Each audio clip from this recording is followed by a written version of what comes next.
Hey guys, Mr. Cotter here. Today we're going to be learning about the Spanish-American War, the beginning of America's experiment with European-style imperialism. Before the Spanish-American War, the United States had pretty much stayed out of the European race for overseas colonies. When European countries carved up Africa at the Berlin Conference in 1884, the United States stayed out of it. When those same countries divided China into spheres of influence, the US again stayed out of it. But the justification for the Spanish-American War was too appealing to the American public, and the captured Spanish colonies were too attractive to the American politicians for the US to stay out of this one. The main reason why the US got involved with imperialism through this war, even though it had largely stayed out of imperialism before, was because the causes of this war made it very easy to justify as a heroic struggle against Spanish tyranny. In fact, when the US initially got involved, it was to help out Cuban rebels who, much like the American colonists of 1776, wanted to break away from the Spanish Empire to start their own republic. It all started in 1895 when a group of Cuban nationalist rebels, led by a man named José Martí, revolted against the colonial government in Cuba in the hopes of starting an independent republic. Martí and his friends had close connections to the United States. In fact, he had lived in exile in the US for almost 20 years before returning to Cuba to start the revolt. When the rebellion began in 1895, it quickly gained traction. Even though Martí himself was killed in the first year of fighting, the rebels succeeded at quickly establishing a provisional republican government on the eastern half of the island. To Cubans and Americans alike, the Spanish imperial government in Cuba was easy to hate. First of all, Spain was very late to abolish slavery in Cuba. Until 1886, a full third of Cubans were slaves who worked under brutal conditions on sugar plantations.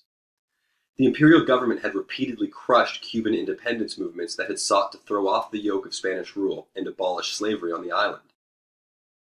Even though Spain finally ended slavery in 1886, the government had already developed a reputation for tyranny and oppression. Additionally, Cuban society was highly unequal, with the entire economy designed to produce as much sugar as possible for the benefit of a few wealthy landowners. To Americans, Cuba seemed like a place where injustice and exploitation were rampant. Americans also had a financial stake in Cuba. Due to its geographic proximity to the US, it was an obvious destination for American investment. By 1895, Americans had over $50 million invested in the Cuban economy, especially in railroads. Americans knew that so long as Spain ruled Cuba as a colony, there would be independence movements that risked sinking the economy. As a result, many wealthy Americans supported Cuban independence as a means of protecting their money from the constant threat of war. The Spanish response to the Cuban Rebellion in 1895 seemed to confirm Americans' worst impressions of the imperial rule there. In 1895, Spain sent 200,000 troops to the island to crush the nascent Republic of Cuba. These troops were led by a notoriously brutal general named Valeriano Weyler, whose nickname was the Butcher. In order to separate civilians from rebel soldiers, Spain forced hundreds of thousands of civilians into so-called reconcentration camps, where tens of thousands died of starvation and disease. Spanish conduct during the war did nothing to improve their international reputation for tyranny.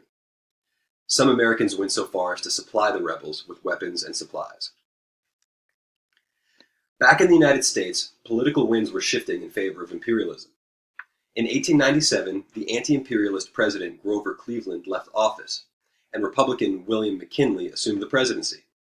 At this time, the Republican Party was home to most American imperialists, so McKinley felt significant pressure to get involved. In 1897, his first year in office, McKinley offered to broker a truce between Spain and the Cuban rebels. Spain offered to grant Cuba some autonomy in exchange for the rebels laying down their arms. They also removed the Butcher from his command. Although the rebels refused the offer, Cubans loyal to the Spanish government were furious that Spain would even offer to negotiate with the rebels. These loyalists began rioting in Cuba's largest city, Havana. In January 1898, in response to the rioting in Havana, President McKinley sent the USS Maine to protect US citizens there. Then, on February 15th, the Maine exploded in Havana Harbor and was destroyed. To this day, nobody knows for sure what caused the explosion, but American newspapers were quick to characterize it as an act of Spanish sabotage. Around this time, American newspapers, particularly the New York Journal of William Randolph Hearst and the New York World of Joseph Pulitzer, were in an intense competition for readership. To get more readers, they would tell the most sensationalist story they could find, often exaggerating facts to catch attention. During the Cuban Rebellion, these papers exaggerated stories of Spanish abuse and characterized Cuba as a bloody hellscape. Once the USS Maine exploded, they were quick to accuse the Spanish, even without strong evidence. This style of sensationalist journalism became known as yellow journalism, a term which still connotes sensationalist writing to attract a wider audience. After the sinking of the USS Maine, the American public began clamoring for war with Spain to free the Cuban people and get revenge for what they saw as an attack on an American ship. This was a time when jingoism, or extreme nationalism, began to gain popularity in the United States, particularly within the powerful Republican Party. With tremendous popular support, the U.S. declared Cuba a free nation and declared war on Spain in April 1898.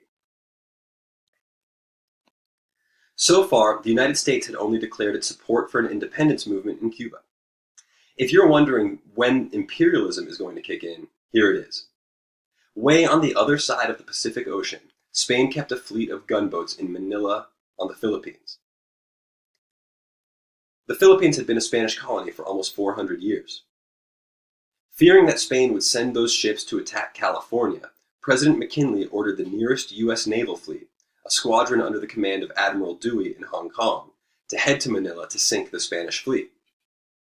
On May 1, 1898, at the Battle of Manila Bay, Dewey's fleet made quick work of the inferior Spanish ships, and the U.S. had suddenly and unexpectedly come quite close to conquering the Philippines.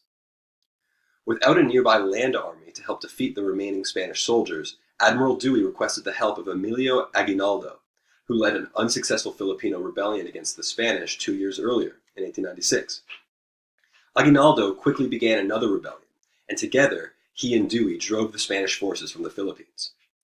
Almost simultaneously, a U.S. Army detachment sent to reinforce Dewey captured the island of Guam on their way to the Philippines. Meanwhile, back in Cuba, the U.S. Army easily defeated the dispirited Spanish troops. A group of cowboys, ranchers, and miners, led in part by future President Teddy Roosevelt, and known as the Rough Riders, became famous for their successful charge of San Juan Hill. The war had begun in April. By the second week of July, the United States had won the war. The Treaty of Paris, signed by the United States and Spain, granted Cuba its independence and gave the U.S. control of Guam and Puerto Rico. Additionally, for a payment of $20 million, the U.S. purchased the Philippines from Spain. Almost overnight, the United States became an international imperial power with millions of non-voting subjects in the Caribbean and the Pacific. Even though Cuba gained its independence, the U.S. pressured them to adopt the Platt Amendment into their constitution. The Platt Amendment required that Cuba could not make any treaty with another nation that would weaken its independence, that Cuba had to allow the United States to buy or lease naval bases, that Cuba had to keep its debts low to prevent foreign countries from landing troops to enforce payment, and that the U.S. would have the right to intervene to keep order if necessary.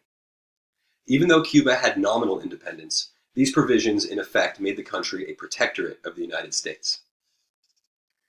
The United States kept Puerto Rico as a territory. Under the Foraker Act, the Puerto Rican people were permitted to elect a legislature, but the president was allowed to appoint their governor.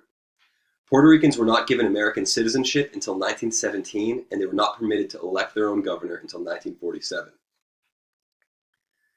The Philippines posed the trickiest situation for the United States. As in Cuba, the military victory had been a joint effort between local rebels and the U.S. military. There was a heated debate in the U.S. about what the fate of the Philippines ought to be, but President McKinley ultimately decided to keep them as a colony. As a result, the United States soon found itself in the same position as Spain, fighting against a native rebellion determined to win independence for their people. By annexing the Philippines, the United States undeniably became an imperial power on the same footing as Britain, France, or even Spain. All right, thanks guys. See you in class.